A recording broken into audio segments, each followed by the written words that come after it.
Today I will be presenting Prosculpt. Prosculpt is our open source pipeline for accessible protein design.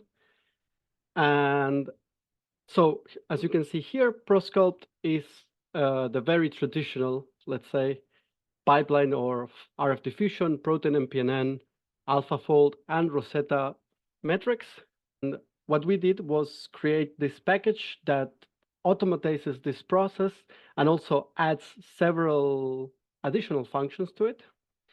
And for Prosculpt, our main focus was on making it accessible, so easy to install, very simple to use, keeping the inputs to a minimum, and making it run completely from start to finish without any necessary input from the user. And another goal was to make it fully functional and customizable. So, 1 second. So like I said, Prosculpt is this pipeline of RFDiffusion and PNN AlphaFold. It also includes optional steps for filtering, cycling, and Rosetta metrics that are customizable. So let's start step by step. So for installation, we aim to make it simple. So we chose to use containerized versions of AlphaFold, RFDiffusion, and all of the other software. So installation goes very simple. This is all there is. It's just clone the repo, make an environment, install dependencies, and download the software. And it only takes a few minutes, most of which is download time, because these are big packages. But you can also use your own local installations of this software if you have something different, a new version or something of the sort. So after installation is done, setup configuration is also quite quick. You just go into this file, which is, of course, in the instructions for installation, and add the paths for the containers that you downloaded. So as you can see here, what we have are run commands, which are called by Prosculpt. And you can set this up whatever way you want. So if you want to use your own installation, you just point it at your RFDiffusion installation, etc. But we included this one file where all the user needs to do is just go in and replace their own paths. And also what we have here are Slurm settings. So Prosculpt, you can run it locally, but it's very integrated with Slurm, because I think that's it's what we use, but also I think it's what most people use. So you can set up your default Slurm settings, so your partition, the resources you want to take, what nodes you know are not working, etc., so that all of your jobs and everyone running Prosculpt on your cluster get these default commands. But you can actually then override them for each job if you want a longer wall time or whatever it is you need. And running Prosculpt after you've installed it is quite simple. You just create a configuration file, which I will talk about in a second, and you just call the Slurm runner and the config file. Or you can run it locally by manually calling the Python script, the main Python script, and pointing it at the configuration file. So let's go to what I think it's the strongest part of Prosculpt, which is how easy it is to set up a run. So what you see here is configuration file. It's split in two for making it nicer. But this is the entire configuration setting for, in this case, binder design. So I will go quickly, or not so quickly, through what each section means. So task name, Slurm settings, and number of tasks. This is all for Slurm. It's basically overriding the general settings if you want to change something, add an exclude node or something, and also how many tasks you want to run for parallelizing, of course, because we want to make thousands and thousands of models. The PDB path is the structure we're going to be basing our design off. This is technically optional in case you're doing unconditional design, but for binders, of course, you want the structure of your receptor, your output directory, and then we get the actual settings for the run. So the config Anyone who's run RFDiffusion knows about this. But in this case, we have a 393 residue receptor, and we will be making binders between 50 and 100 residues. So we tell Prosculpt how many RFDiffusion backbones we want, then how many sequences MPNN will make. Then this is our cycling settings. Prosculpt can be instructed to take the output of AlphaFold and use it as an input for MPNN for as many cycles as you want. And so this can be used to improve our models. And then our AlphaFold models. So if we want AlphaFold to make 2, 3, 4, 5, whatever models. Then we get, so chain break cutoff, it's an internal parameter for cutting off models. Doesn't really matter here.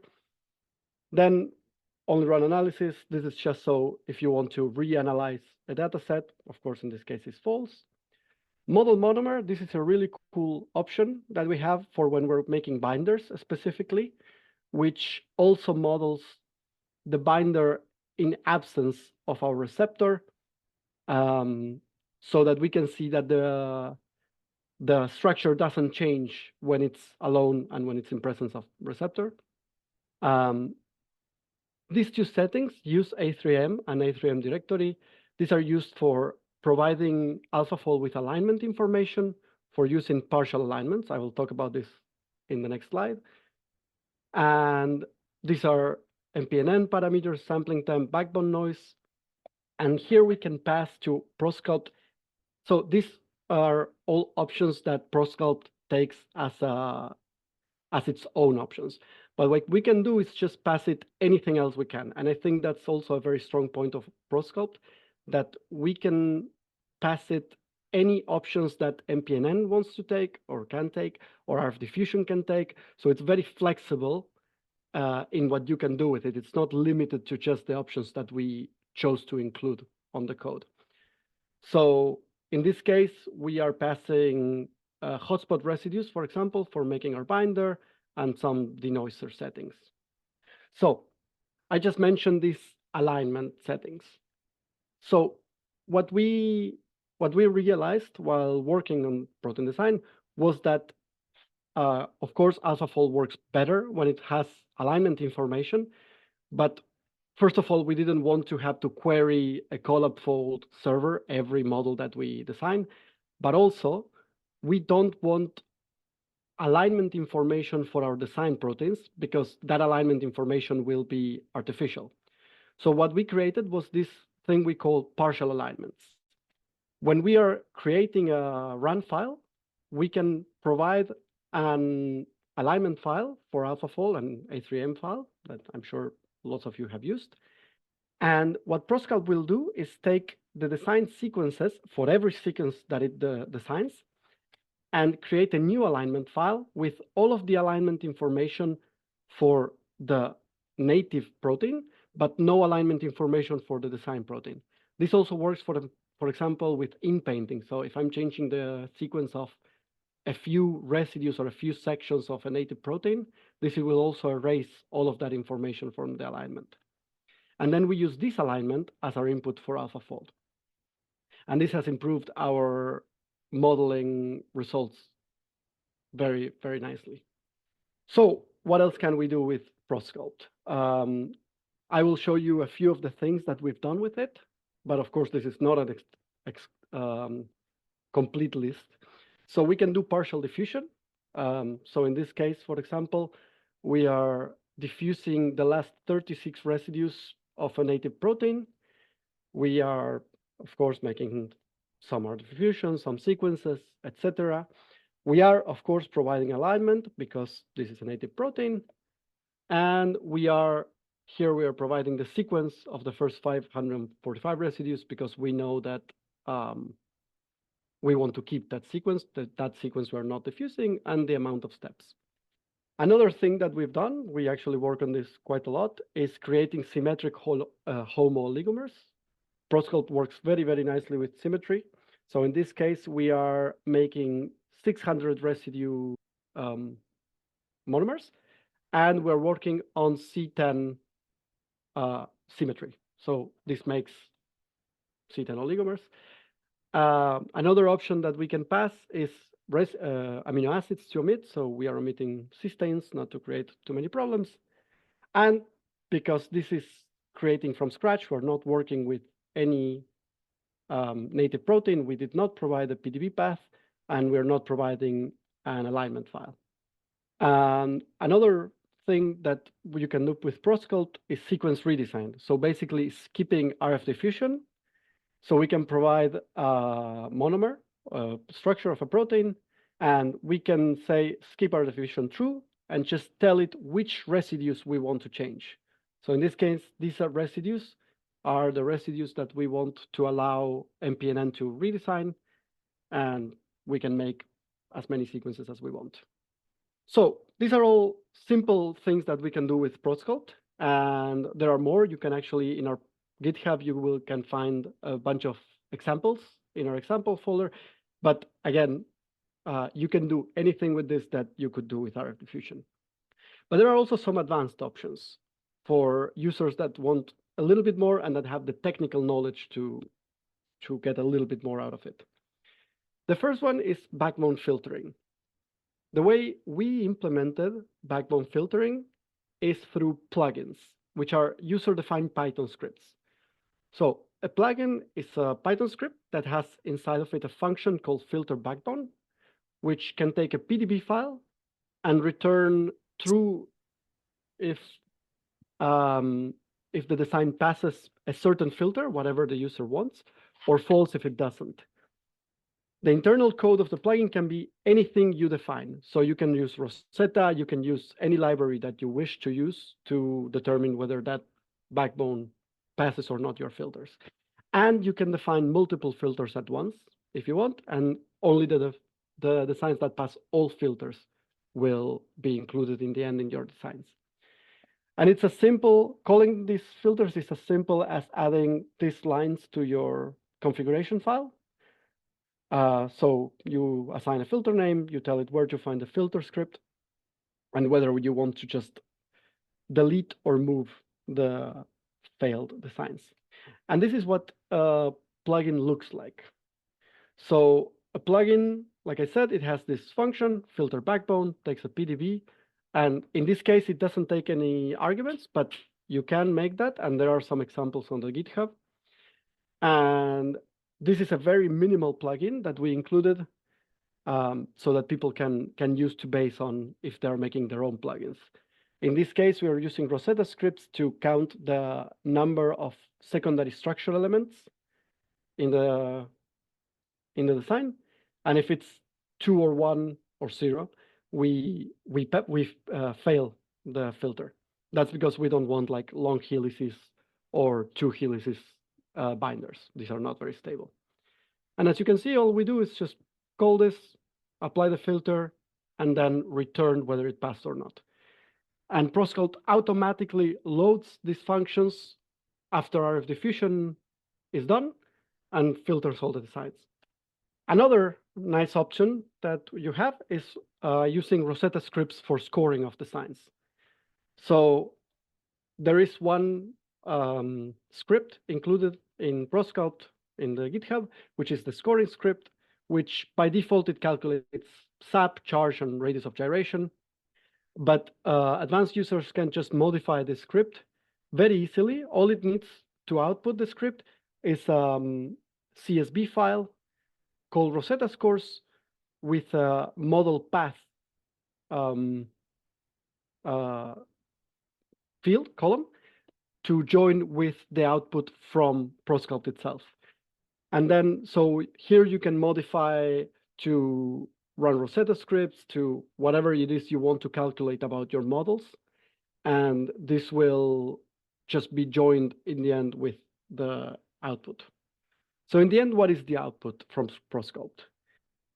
First of all, Prosculpt identifies its designs using a format of 4 numbers, what we call IP style, where the first number is task number, then RFDiffusion number, MPNN number, and AlphaFold2 model number. So this is how we we found it very easy to refer to our designs in the lab. So it's like, oh, like 1.3.12.7 failed, but 2.1, whatever, succeeded, etc.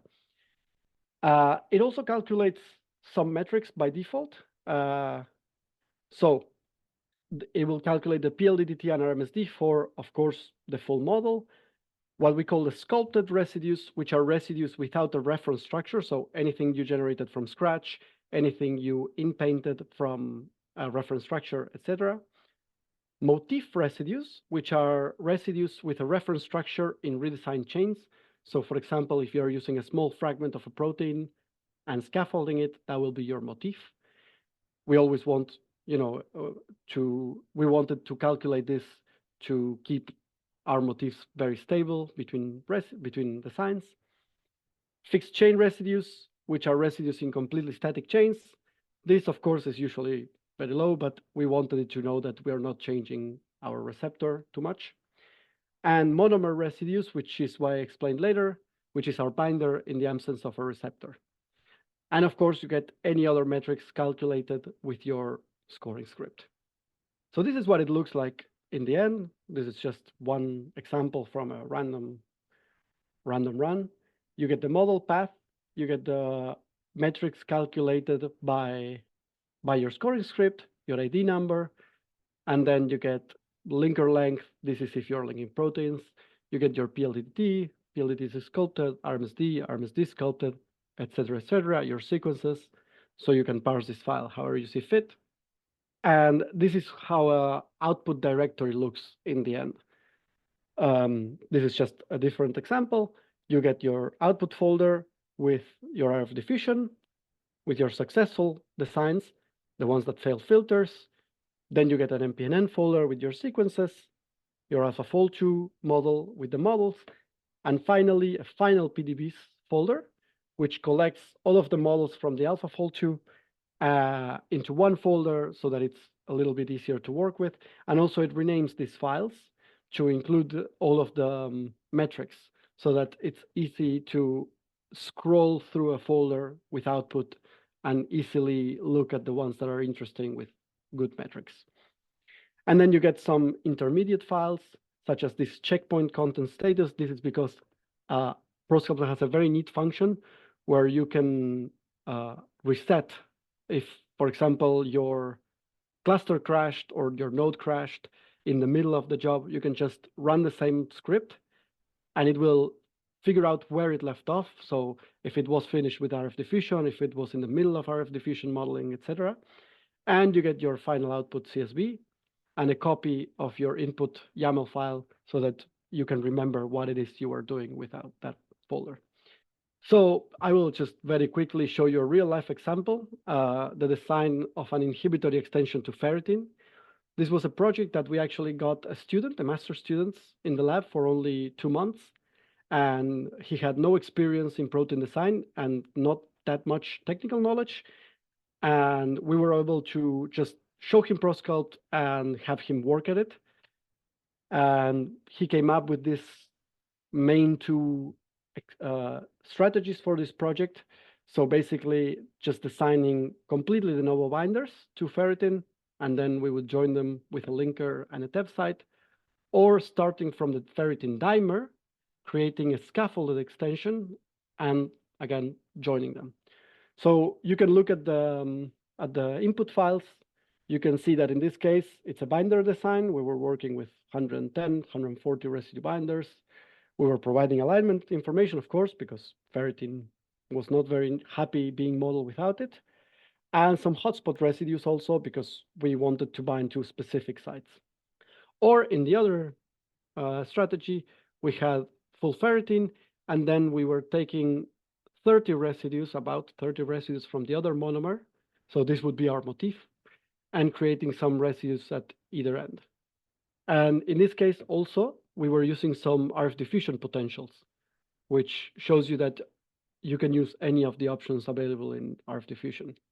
So just quickly, in those 2 months, we got to generate 7,300 backbones, 40,000 total sequences, Of those, we ordered 26 designs, and 6 designs effectively inhibited cage formation, and 4 designs actually allowed us to clip them with dev. So here you can see many designs, not all of them, of course, but many designs.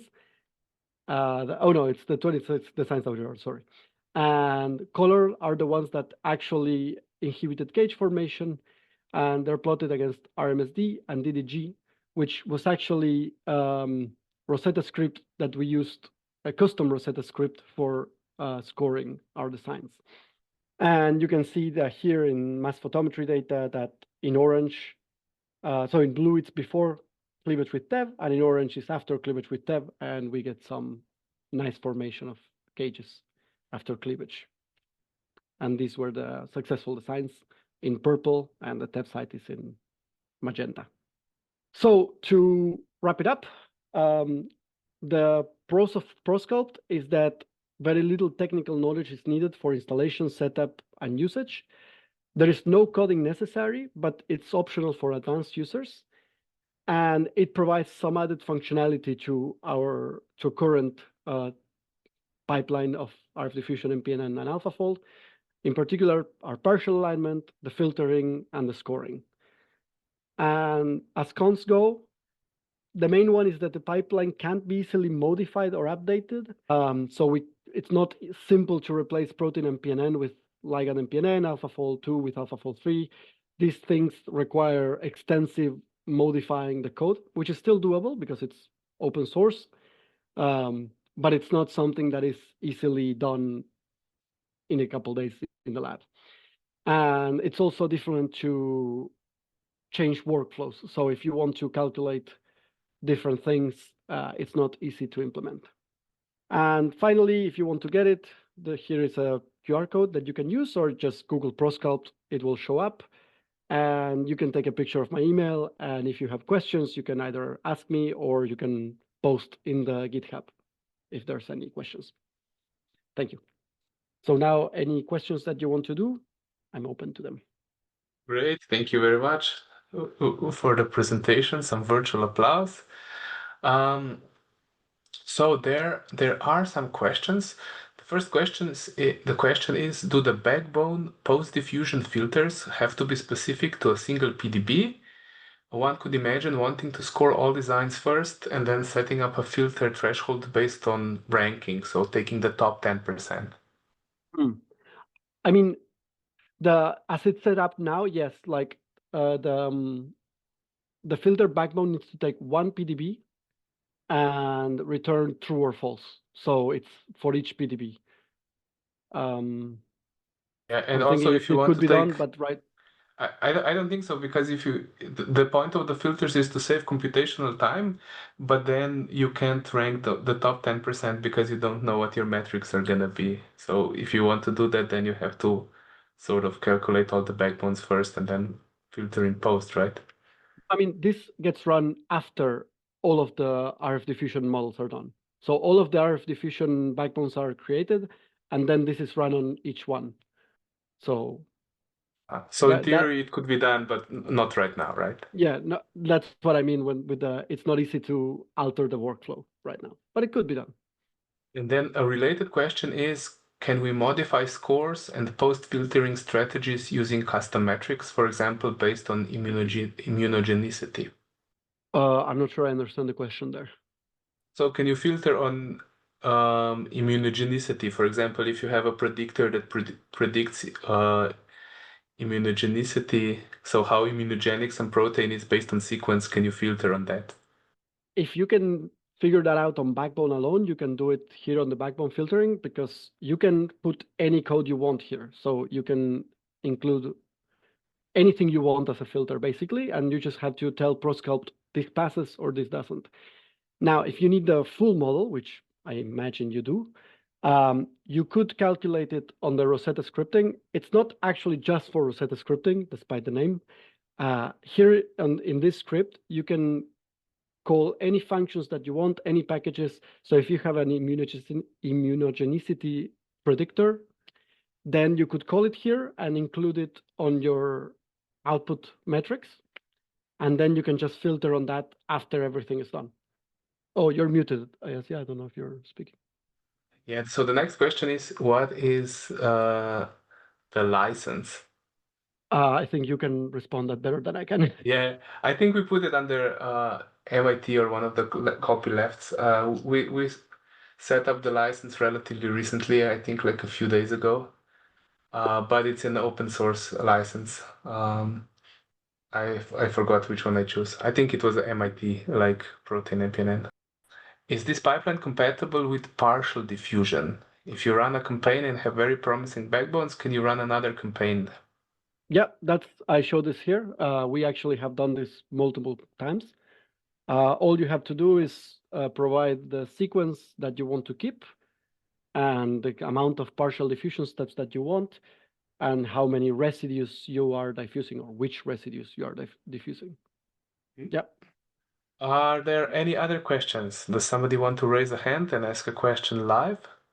Okay. How much protein size? What's the limitation of the sizes of proteins that can be designed? That's I mean, I'm not sure. I think that's more of a limitation on RFDiffusion and AlphaFold and Prosculpt itself. I do know we have worked with a couple thousand, for example, residues, and this has worked perfectly fine. I do not know what the upper limit is. I don't know if someone here knows. Welcome to say. Yeah, I guess you're also mostly limited by the amount of VRAM you have on your GPUs. So I think that's the main limitation. And how easily can Prosculpt be connected to other queuing systems such as PBS? Can the Slurm part be completely circumvented in a different scripts? You can completely circumvent Slurm. Like all the Slurm runner does is call basically make a list of this command and then call them individually on each node where it's running. But you can just, even on your own computer, if you have a GPU, you can write this line, Python RFDiffusion, MPNN, AlphaFold 2 merge, whatever, the name of the script. It's in the GitHub. You can copy from there and run it. So I don't know how that queuing system works, but I'm sure you can put this line somehow and it will work.